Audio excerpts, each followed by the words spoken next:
This week we're in South London, where one district, Tooting, is apparently so out of this world there's a crater on Mars named after it. Maybe it's that one? And shooting for the stars tonight is musician, poet and all-round creative genius B. B's jetting off with his starter, prosciutto and asparagus puff pastry with purple poached pears. Wow, I didn't expect that at all. That's very fancy. Oh, hello. Prosciutto. Have another crack at it. It's difficult to pronounce this. I mean, it's not difficult, but I always get it wrong. Prosciutto,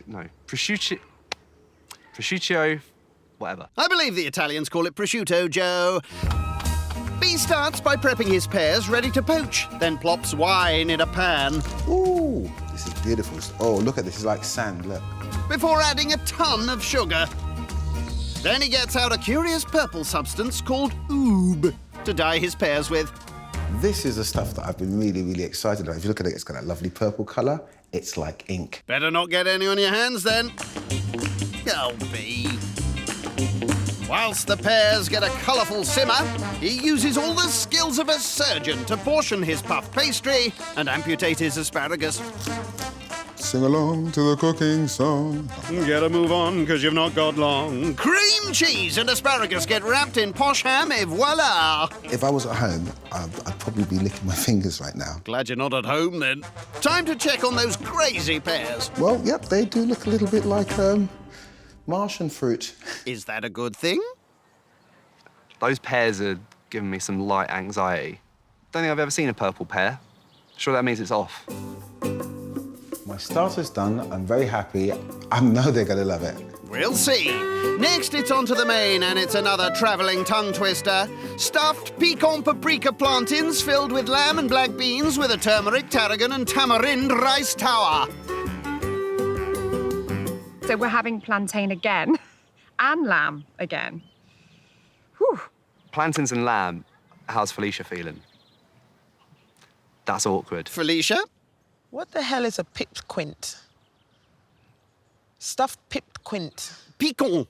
Basically a fancy word for spicy. Yeah, I have no idea what that is. I feel like B may have just invented this dish.